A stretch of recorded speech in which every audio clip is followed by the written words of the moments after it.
Red Rising by Pierce Brown, the best sci-fi series I've read. Think about it as if it's the Hindu caste system combined with Roman aesthetics, ancient Roman, ancient Greek aesthetics. At the very top of this hierarchy, you have the golds.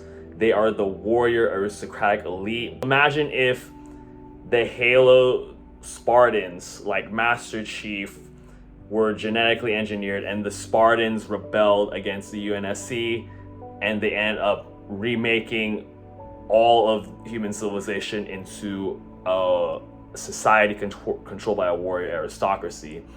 And their rule of this future human civilization is essentially called the society. It's very brutal and Darwinistic. Just like the ancient Spartans, the golds have a form of very brutal eugenics that they use for culling off the weak in their population. Just like the Spartans had instituted by the lawgiver Lycurgus, in which he basically mandated for the Spartans to put their infants on very cold environments or throw them against stones to kill off any infants that have signs of weakness or illness or any sort of deformities in order to keep their population as strong as possible.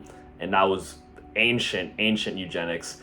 The golds, who rule over humanity hundreds of years in the future across multiple worlds, multiple planets, including Mars, Venus, Mercury, the moons of Jupiter and Saturn, and even the moon of Earth, they don't kill off their offspring for weakness once they're born. What they do is they have this thing called the Institute.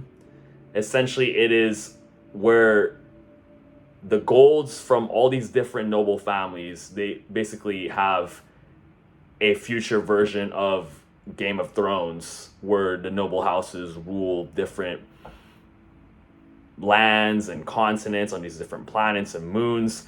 They send them to the Institute, where it is essentially like the Hunger Games, but far more brutal and more tactical. And what that means is that in the Institute, it's basically like a battle royale, but it's survival of the fittest.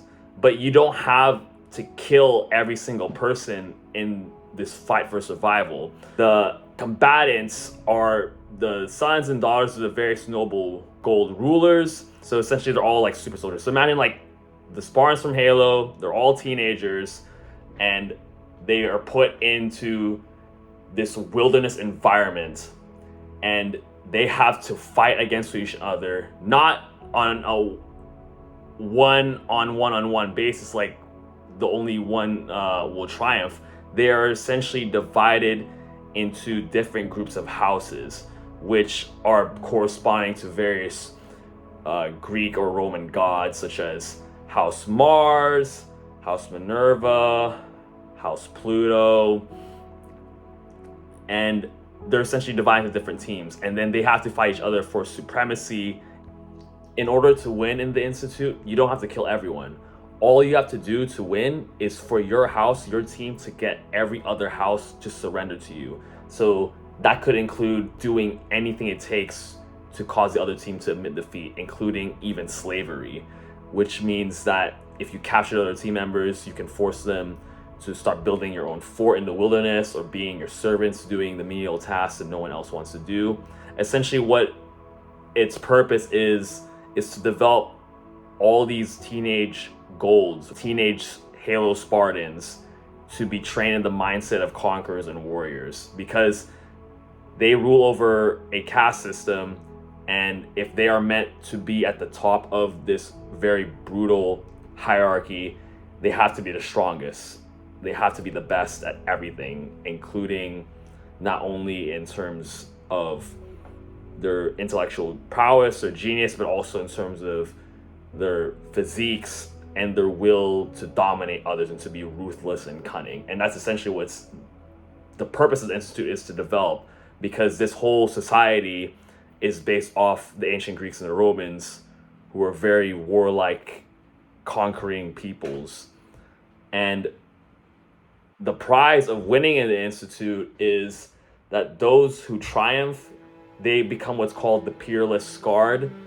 What essentially that means is they will receive a scar on their face that denotes that they were the ones who were triumphant in this game of survival. And what makes the Institute so important is that all the most powerful people on each planet, because each planet has a different institute, the most powerful people like the governors, the commanders, generals, the ones who own the major mega corporations, they are watching how the Institute games play out, because it's essentially functioning as a sifting process to see who could their potential interns, apprentices, successors, or servants be in the future. So they're looking at these different teenagers, and the ones who perform the best, like killing as many people as possible or subduing them in creative ways, they are the ones that they want to pick to be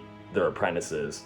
And those who triumph in the Institute, they can basically get the first priority in picking or getting apprenticed under whatever powerful gold they want to serve under or learn under, whether it's the governor of the planet, where it's an Olympian Knight. The Olympian Knights are the most elite warriors in the entire solar system in this series.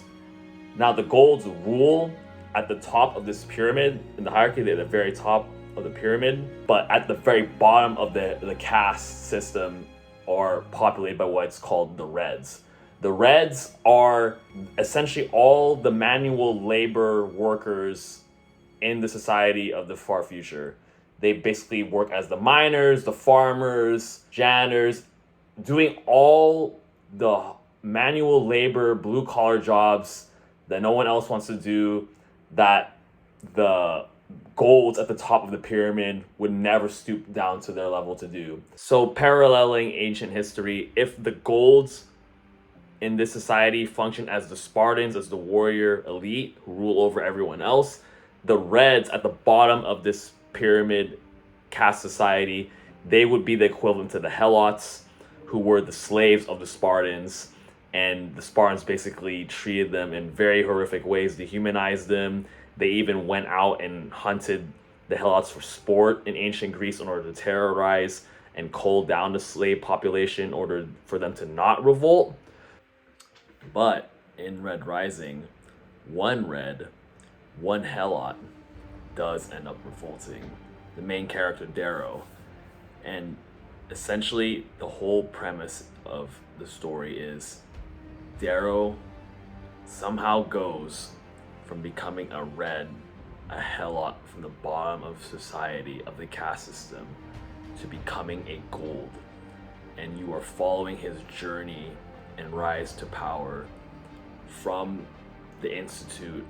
So read Red Rising, a story where a space Helot, a slave, a Red, goes from the bottom of his society to the top and tries to overthrow a dystopia ruled by Spartans in space who impose Darwinistic eugenics on the rest of humanity. Now, speaking as a fan, these kinds of fight scenes are what we need to see in the Red Rising TV show, whether it's going to be live action or animated, because the Spartans from Halo are the closest analogy that one can make for the golds as warriors, whether it's the Peerless Scarred or the Iron Gold. And we need these kinds of fight scenes to demonstrate the superhuman abilities of the golds, because they basically function as the next stage of human evolution. So please get fight scenes like this in the show as a fan.